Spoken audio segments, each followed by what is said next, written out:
Hello, and welcome back to Rediscovering You, episode 61.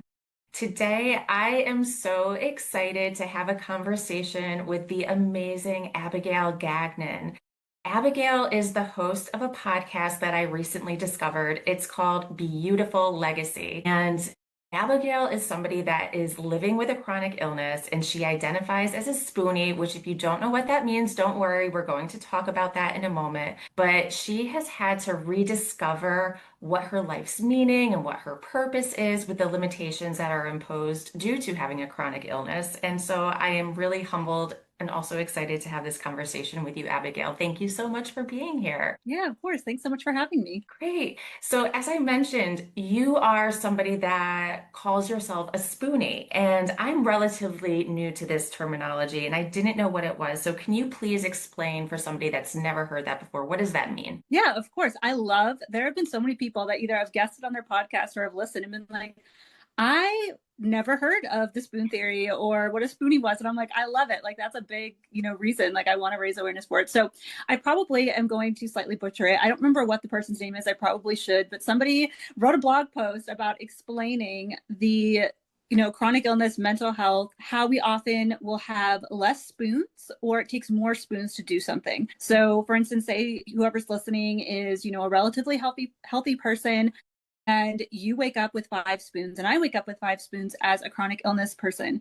And it may take you half a spoon to get out of bed, brush your teeth, and eat your breakfast. And it may take me a whole spoon just to get out of bed some days. And so, with that, obviously, I can only do so much with how many spoons I have. Or if I try and, overdo it, I'm borrowing spoons for the next day. And it sometimes happens where I will try and save spoons when I know that I have stuff coming up and I will, monitor what I'm doing and, plan out my schedule. And then I'll wake up on the day of the event or whatever, and all my spoons will be gone. I don't know who's taking them, but somebody's taking my spoons and it's not okay.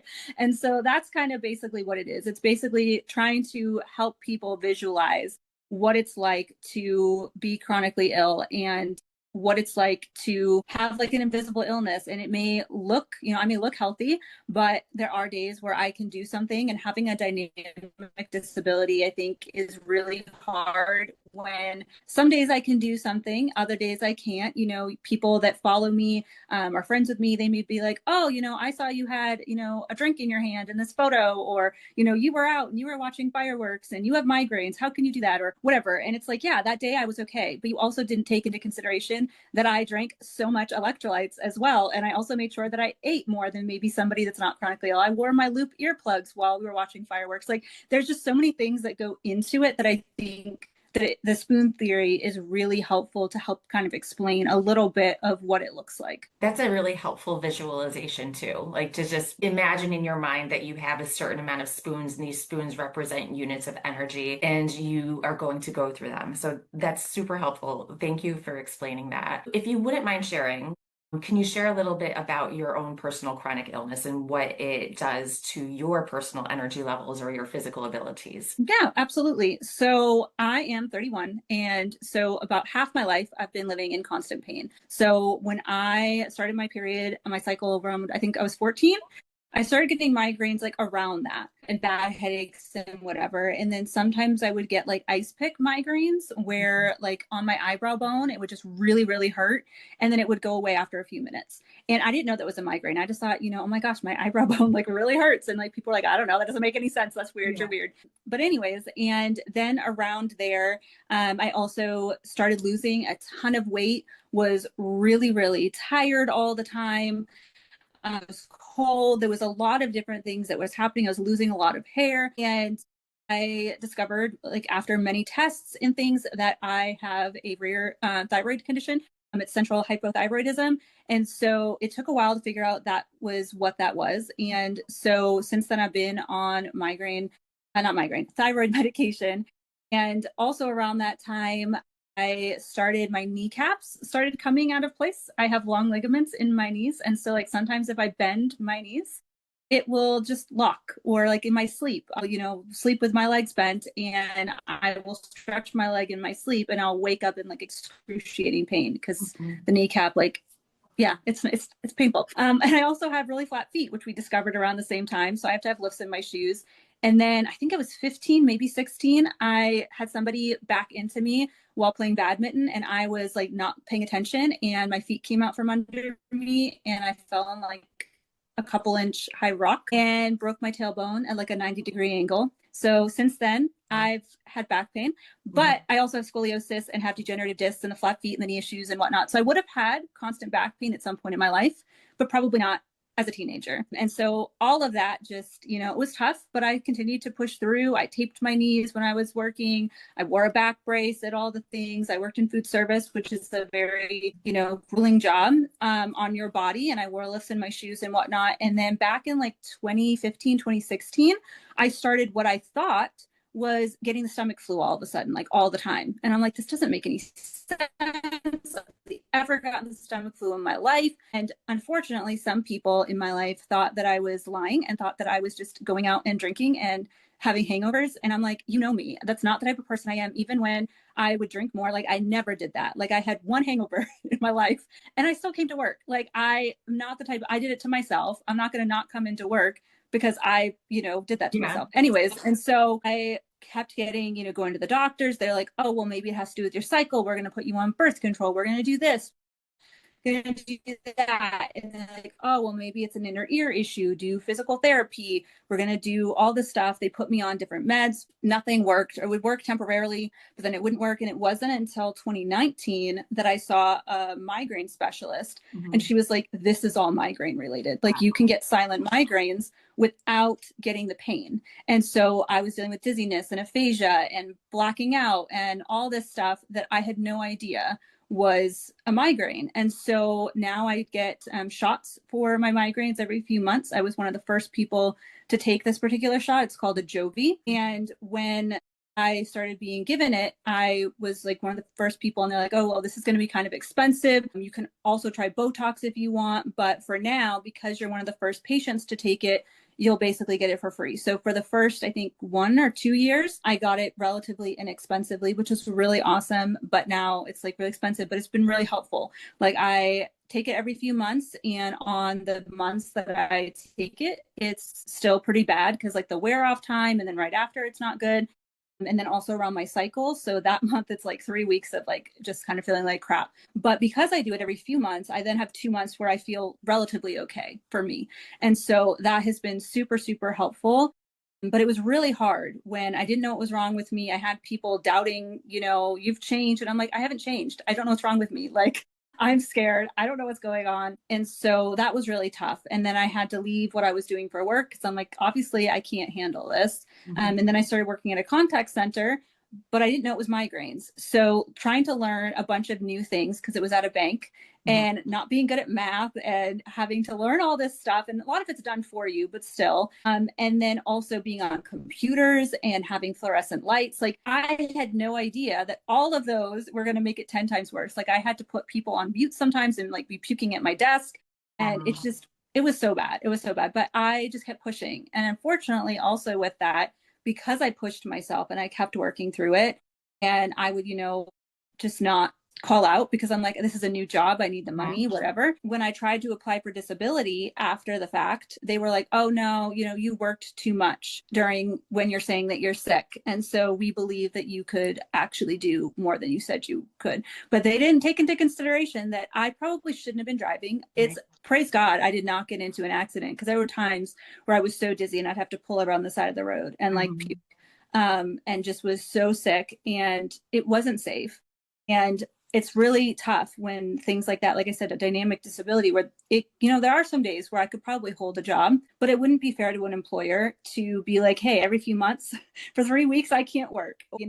Even with that, I can't work other times. And yeah.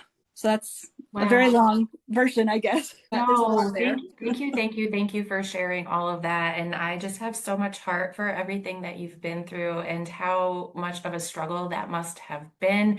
And I have to ask a question about your mental health during that time because having all of these symptoms, not knowing where they're coming from, not having an actual diagnosis yet, like and not being able to to pinpoint why is this happening or what can I do to help myself. Where were you at with your mental health throughout this? So at the beginning, it was very, very hard. It Mhm. was very hard because, especially like I said, there were people that were doubting my word. And I'm like, you know me, like you've known me for so long. Like, how could you think that? And then I'm questioning myself.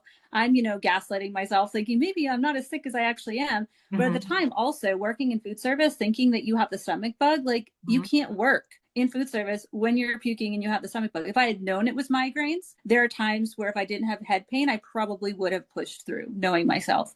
But I didn't know. Like, how am I supposed to know that that's, I don't know. It was just really hard. And also having to leave the place that I feel like really saved my life when I first started working at the camp that I worked at.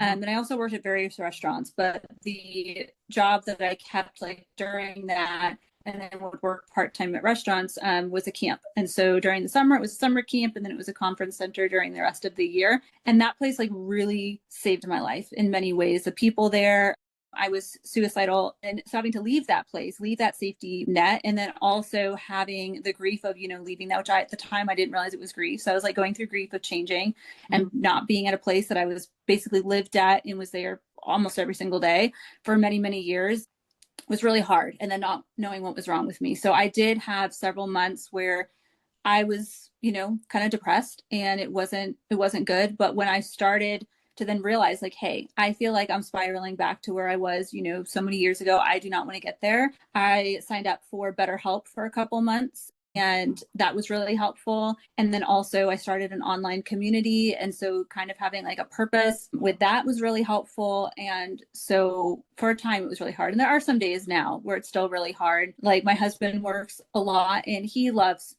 working. He's like a blue collar guy. He does all kinds of different things, and he loves it. But there are times where either financial stuff is tight, or something happens with like a vehicle or whatever, or he has to, go pick up a grocery order. And I know he's really tired after work, and, because I can't always drive. And so Mhm. it's just, sometimes it's really hard because I'm like, I hate that you have to do this. And I've said to him like before, like, if you didn't have me, you wouldn't have all these expenses. And he's like, I was at my sickest, which in some ways is great because I think it really has helped heal like parts of me and realize like he loves me for me. And like, I don't question that. But then at the other hand, I kind of wish he had known, the person that could be more spontaneous, and the Mhm. person that could, work all the time and, attribute more that way. But it also, I think, is really, like I said, been really healing and helped me realize like my worth is not in what I do, Mhm. which I think is something I really needed to work on and learn. So that's been helpful. Yeah, thank you for sharing all of that. I'm wondering if you can share a bit about if there was a tipping point in your working life where you had to make a decision where you just knew in your gut that you couldn't keep going and that you had to pull yourself out. So it was, well, at the camp when I left there, was around the time where somebody that I was really close to that used to be my boss, she passed away. And her husband and one of her children worked at the camp. And I called out because I thought that I had the stomach bug. And then I was told after the fact that they came in on the day that she passed because they were short staffed and they needed people because I wasn't there. And I was like, I can't keep doing this and taking up a spot of being somebody that is being employed here. If they, it just, that broke me. I was like, that's not okay. Which, I mean, they could have also said no, and other people around the camp could have stepped in. We had support staff for that reason. But at the same time, like, that was really tough. And then when it came to the other job, it was too much. They, my bosses told me like, hey, you're calling out a lot. So they put me on FMLA for a little bit. They put me on short-term disability for a little bit. And then my now husband, we were long distance for our first year, and he came and moved back home and started to even see even more like how sick I was, and was like, you can't keep doing this. Like, once your disability is up, you still are not in a place that this can work. Like, we will figure it out, whatever. I will work what I need to work. And so he kind of helped push that with me being like, okay, I can't go back. I'm sorry for your loss. Let me just start with saying that that's such a awful thing to lose somebody in that way. But it just touches me how your decision to leave was rooted in compassion towards others, in a sense, and not wanting to put others in a place of hardship. And so that just speaks about what a kind and generous soul you are. So since you've made the decision to step out of that quote unquote working world and now, because I know you are still very active in doing lots of things and have so much purpose in your life, can you talk about the transition and how you were able to pivot in the beautiful way that you have to step into all of the beautiful and wonderful and inspiring things that you're doing right now? Yeah. So, like I said, when I was really depressed and I did like BetterHelp and I kind of was getting better in a mental space, I had started a group on Facebook. I don't know, maybe like 3 or 4 years before that, and it wasn't very active. It was for ladies. And then around that time, I was like, okay, I'm going to invite some women to this. So I invited a couple women, and then they started inviting women, and it like blew up. It went from like 60 people to like over 1,000, like within like a week. And so I ended up, creating a team for that. And then slowly, people would post in there and be like, I'm really struggling with this.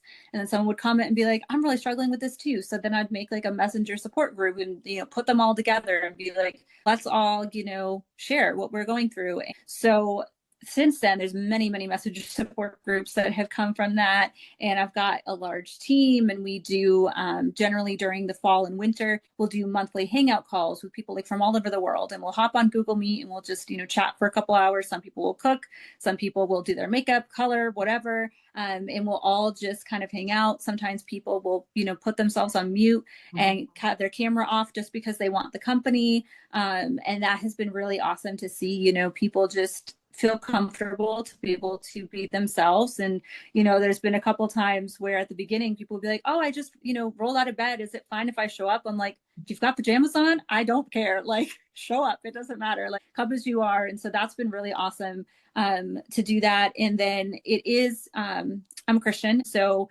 the communities and stuff, even though anyone is welcome, a lot of it is rooted in a lot of us are believers. And so we also have like a Bible study chat, and we've got faith-based book studies that we do over on Marco Polo. And it's just been really awesome because as an extroverted person, as somebody that really thrives like around people and being able to serve people, be able to have that community, and then going from working all the time, being in a space where I basically, it was like home, and having that, and then being stuck in bed like a lot of the time was really hard. And so that has been so helpful for me to be able to have that purpose and be able to have people that I can count on, people that I can go to, and also to see the growth in my team, see the growth in different members. I have people that go live. One of them does live prayer Thursdays, and to see her confidence whenever the memories pop up from when she first did it to now is just so beautiful. And also, to have people be like, hey, I don't know if I'd be alive if it wasn't for this, community, because I was in a really dark place. I joined. You guys are a great support system, and I know that I can always come to you. And it's just been really awesome to see, and also to see like different people in my team like step up and encourage other people. Like I'll read their words to encourage other people a part of the groups, and I'm like, that is so awesome, because like I said, some of them didn't have confidence to do that to start with, and to be able to see that has been really cool. And then a couple of years ago I started the podcast, and that was kind of it's not affiliated with the community ministry groups in any way, but it kind of was an extension of that, in the sense of people were always telling me, oh, you give such great advice, you have a good podcast voice, you have so much wisdom, you've been through so much, you're so are able to see positive and whatever, you should start a podcast. And so when I started it, I wasn't sure like the ratio of like solo episodes versus guest episodes. Now it's mostly guest episodes, but it has been really amazing to kind of have the extension of having people on, and sometimes they are sharing about different parts of their life or different wisdom or whatever that they have that I cannot relate to. I can relate to maybe some pieces, but not a lot. And so to be able to learn from different people and learn from coaches, and like in some episodes, I feel like I'm getting like free therapy. I'm like, this is awesome. You're just sharing so much. I love it. And it's just so inspiring and awesome. And then with that, sometimes people in either community groups or friends will be like, hey, I'm really struggling with this. And I'll be like, I can't relate, but I have this podcast episode. And I'm not trying to like say you have to listen to my podcast, but she really shared some awesome stuff. And maybe, connecting with her or connecting with him would be really helpful for you, or listening to this maybe, encouraging or helpful for you. And so that has been really awesome to kind of be able to continue to do that. Because I've always been the type of person that if I know someone is going through something, or I know someone really loves something, I'm like, oh, we should get together with this person because they also can relate. And I've been that type of person for a while. And so I love that I can kind of still do that even from home, even from my phone. And, even on days where I don't feel really well, a lot of the time I still can, do some of the connecting or, be able to reach out to people if I see that, they posted a status and are going through something. And it's just been really awesome to be able to have that renewed purpose. And I have the word purpose tattooed on one of my shoulders, and it has the camp logos on it because of the fact that I really felt like that place gave me purpose and, renewed my faith and, life and all of that. And so during that time, that was a big part of my purpose, but it's been really, really helpful now to like have it have a little bit of a new meaning of like, yeah, that was my purpose for a big part of my life. But a lot of what I learned during that time about myself and about people and whatever community has now been able to be translated. And I love that I can now, have a slightly different purpose, but also have it somewhat relate to my purpose while I was there as well. I think it's amazing the communities that you've created, like just you. One person, one individual had the ability to create all of these different communities to help different pockets of people. And you really seem to have such a generous spirit and just such a wanting to help and serve and connect and support and lift others. And I just think it's amazing that you've been able to do that. In some ways, I mean, I would never wish a chronic illness on you or anyone else, but like it's given you a little bit of grace with yourself because you have some space and time to be able to pour yourself into those different things. And I have no doubt that you have helped and reached so many people in the work that you've done in first creating those different communities online, but also your podcast too. I mean, your podcast is amazing and it's so successful and you have outstanding guests on it and you talk about like really really interesting, deep, inspiring, thought-provoking topics, and it's just like you're helping others, you're educating others, you're connecting with others, and you're growing your own community. And I love that you tied that back together so that you're able to put other people in the same room that could benefit from one another. And I think that is such a beautiful thing that you're doing. Did you ever imagine yourself being a podcast guest when you were like your younger self? Did you like think this would happen?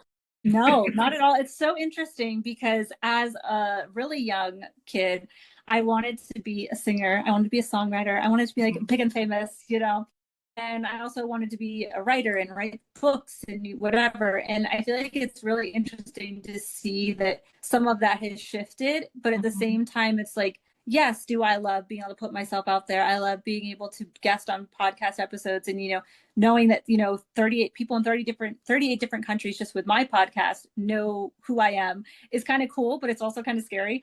But at the same time, it's interesting to see, like, as a kid, how I wanted, like, everyone in the world to know who I am. And now it's like, that's kind of scary and weird, but also really cool to see that part of that, childhood dream is coming true a little bit. And with the podcast, it's been really interesting because a lot of the reviews I've gotten have been like, Abigail is such a great interviewer and she asks such great questions. And I've always been told that I ask really good questions and like make people think, but I never would have thought that interviewer would be something that people were like associating with me. So it's really, really interesting and cool. And I love like all the guests I've had on and all the people that are waiting to be guests. Like I literally was like redoing my list yesterday or the day before of people that are waiting to be on. And I basically, as long as nobody like backs out or anything, have enough guests to like get through my recording schedule through like this time next year, which is insane to me that many people want to be on the podcast. And I get emails all the time of like, I listened to this episode, this person would be great, let me connect you. And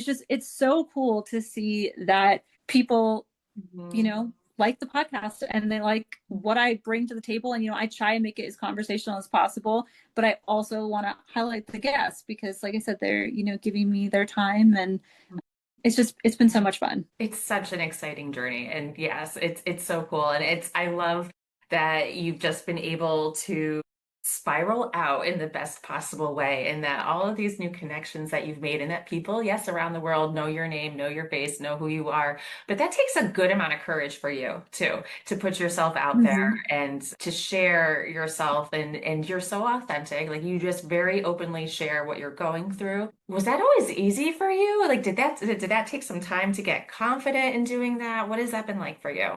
So in my personal life, I feel like it's been fairly easy. Like I've always been the type that is just, will share anything or share stories. And I've always had like very vivid dreams. And so that was something that as a kid I was known for. Like, what did Abigail dream about this week? Her dreams are absolutely crazy, which I actually just had an episode come out today, which I know this episode isn't coming out today, but I had a two-part episode about dreams come out with a dream expert and a friend of mine, and that was really fun. And the dream expert actually was on last year too. And so that's been really fun to be able to, learn more about that. Like something that's always interested me, have someone on and be like, let's talk about this. And so it's always been in my personal life something that is fairly easy for me. There are parts of my story that only several people know. And slowly I kind of shared a little bit more on the podcast, but it's definitely been really interesting because I don't know, I think it was the second guest I had on or third, somebody that I know, a friend of mine, her name is also Laura, and she came on the podcast and shared about finding out that her daughter was suicidal and what that was like for her. And I had reached out to her because I think we had talked about it before, she had posted about it. And I knew that she was a big like mental health advocate because of that. And myself, having felt like I wanted to take my life, I wanted to share that on the podcast, but I was a little bit intimidated of doing that. At that point, also, I wasn't really posting a lot about my podcast. I don't even know if I had an Instagram for it, but if I did, it was private. Like I've slowly started to build up my confidence with that. And so I had her on because I'm like, she can share her story. I can kind of share a little bit about my stuff, but as much as I want, because it's going to be mainly centered around her, but then we can also talk about the subject. And since then, I've been able to openly share that on, other guest appearances that I've had or other episodes I've referenced it. And I don't feel scared to say that anymore. And so I think just knowing that in like 2.5-ish years, not even, the confidence that I've had with just that part of my story or some other things. And I think part of the intimidation for me was because in my personal life, I didn't share that with everybody. That wasn't something everyone knew. And so it's like, well, now that this is on a public platform, if, someone I know finds this, they're going to know this. But at the same time now it's like, whatever. Like if people judge me or whatever for that, then Then they they're don't not really need to be people. in my life to start with. Exactly. And so that has been really awesome to see the confidence grow, not only like sharing like personal life, but also, being able to share it publicly as well. And you're helping so many people by talking about the really difficult stuff because you're giving permission to put words to people's experiences and make them feel so they're not alone. So I applaud you for your courage and growing your confidence and just being willing to put yourself out there in the hopes of helping other people and knowing that it is going to reach people and ultimately help them. So I'm wondering if you could share a little bit about what you think your next steps might be. Is there anything that you're really excited about or really wanting or hoping for your next chapter? So that's kind of hard because I have so many things that like sometimes come to mind, but I'm like, I want to do this. So I think just guesting more on different podcasts. I want to start getting more into that this summer. I ended up changing up my recording schedule a tiny bit, or like my posting schedule, so I could then record less for my podcast in the summer. And I'm excited to do that also next year. So I can also, have room to be able to guest on more podcasts, which is really fun. I also, want to continue to grow my podcast, maybe at some point get a sponsor or read ads or something, because even though, like I said, my husband has never been like, made me feel bad or said anything about me not providing financially or bringing money to the table, I would love to be able to do that. And being able to be, paid to talk and, learn from people sounds like a dream. Right. So I would love that. And yeah, I think, ministry wise, just continue to grow it, have more people be a part of it, actively a part of it. And then, in my marriage, we don't have kids yet, but I would love to, in the next few years, hopefully either be pregnant or, have a kid. And that is something that I really would love to have for us. And then, personally, I think just continuing to grow, but also being okay with not feeling like I constantly have to work on myself. I think I had mentioned in earlier about working on resting and not feeling like I have to do something to be worth something. And that is something that I've really worked on. And my word for this year is known, because I pick a word for every year. And this word this year was known because I wanted to really get to a place where I can not only physically rest and feel like I don't need to do something to be worth something, but also that I don't need to be doing something growth wise. Like I love self-development books. I love listening to podcasts that motivate me, having guests, whatever. But I also feel like I need to get to, and I want to get to a place where I don't feel like I need to do that to matter. And so that is something that I'm hoping, in the next year or so to really kind of have, mastered that to some degree, because I feel like having worked so much on the physical aspect, I've really gotten to a place where I'm much better at that. Still, some days it's hard, but I want to also get to the place where inwardly I feel like I don't need to constantly be changing or growing in order to matter. Well, you have some amazing goals that you talked about, and you're well on your way. And I love that you also are highlighting the importance of rest and just being and being comfortable with who you are and not needing to do anything to be worthwhile. And I think that's a message that pretty much anybody listening needs to really soak in. Like you're worthwhile exactly as you are, and you don't always need to be productive or doing something. So I'm wondering if you could, as we close the episode, if somebody listening is relating to your story in the sense of having chronic health issues, feeling limited, not in a good place, do you have any advice, any words of wisdom, or any first step that you would like to share with them, or something that you wish somebody maybe said to you in the beginning of your journey that would have been helpful for you? I think part of it is like the resting, realizing that you're not, doing more can't add to your worth. So doing less can't subtract from it. I think also making sure that you surround yourself with people that also are going through it, even if you don't know what's physically wrong with you, even if you don't have a diagnosis. There are so many, platforms with, TikTok, Instagram, Facebook, whatever, that there are spoonie community groups. There are different things that you can find and surround yourself with people. And also, share your symptoms, because there are things, yes, that overlap and you don't necessarily want to self-diagnose, but I think it's important because there are so many chronic illnesses out there that may either be hard to get diagnosed with or just that you may not have thought of. And so, you can plug in your symptoms to Google or, chat GPT all you want, but sometimes I think that it's important to have somebody else that can be like, hey, I experienced that. Because like for me with migraines, I have an app that I use to track my migraines. And if you struggle with frequent headaches or migraines, I would definitely recommend downloading the Migraine Buddy app, because it tracks, if you put in your things, you can add symptoms, whatever, and then it will give you like, hey, you've gotten this many migraines in 90 days. This is your overall, how long they've lasted, whatever. And if you do go to a neurologist for migraines or a doctor, they are going to ask you to fill out a Midas scale thing if you're saying you're struggling with bad headaches and migraines. And that information is all already in there for you with the migraine. Because when I first got diagnosed, she put all the pieces together, but it would have been so much more helpful if I could have, when she was asking me all these questions, if I could show her or have it there written for me. Because I feel like with migraines, a lot of what I deal with is brain fog and like migraine hangovers. And so especially when it was really at its worst, I could not remember anything. It was terrible. And I have a very good memory, which also made me feel crazy, because especially learning the new job, I'm like, I normally am such a fast learner. Like, what is my problem?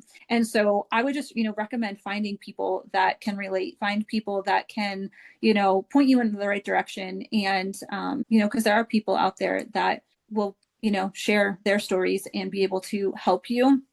And also don't let doctors gaslight you and, tell you that it's all in your head. Mhm.